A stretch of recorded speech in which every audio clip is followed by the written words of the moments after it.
let's start with some focus on the war between Israel and Hamas in Gaza. The head of the U.S. Central Intelligence Agency, William Burns, is in Cairo for the latest round of discussions on a truce that would temporarily stop fighting in exchange for release of captives.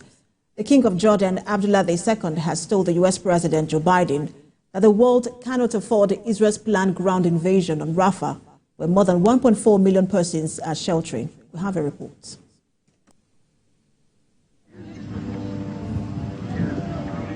As Israel's planned ground attack in Rafah looms, more than half of the Gaza Strip's population of 2.3 million are reportedly cramped into the city, which is on the border with Egypt. It used to be home to only 250,000 people before the war between Israel and Hamas erupted in October last year.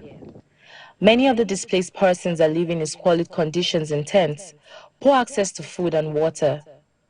Rafah, situated in the Gaza Strip, has come under heavy Israeli airstrikes in recent days, with a number of casualties reported. Last week, Israel's Prime Minister Benjamin Netanyahu announced that he had ordered troops to prepare to expand its ground operations to Rafah, in his bid to unseat Hamas in territories under its control. Same Hamas offered Israel ceasefire conditions, which included exchange of hostages as free passage of food and medical supplies to civilians trapped in the war. The Israeli Prime Minister Benjamin Netanyahu described the peace deal as delusional. Last week, the White House said it would not support major Israeli operations in Rafah without due consideration for the refugees there.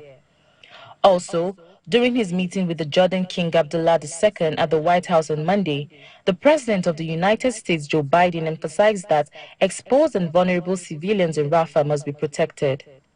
President Biden added that the U.S. is working on a hostage deal between Israel and Hamas, which would bring at least 6 weeks of humanitarian ceasefire. As the King and I discussed today, the United States is working on a hostage deal between Israel and Hamas, which would bring an immediate and sustained period of calm to Gaza for at least 6 weeks, which we could then take the time to build something more enduring. The UK is also asking Prime Minister Benjamin Netanyahu to exercise restraints in his planned ground attack on Rafah. Qatar and Egypt are still pressing for mediation between the warring sides to ensure acceptable solutions are found.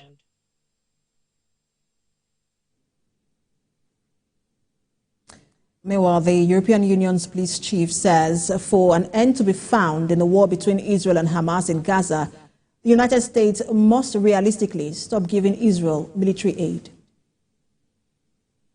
They have to think. They don't pretend to be in charge of the foreign policy of the U.S. They have enough with the foreign policy of the European Union. But let's be logical. How many times have you heard the most prominent leaders and foreign ministers around the world saying too many people are being killed? President Biden said this is too much on the top. It's not proportional. Well, if you believe that too many people are being killed, maybe you should provide less arms in order to prevent so many people being killed. It's not logical?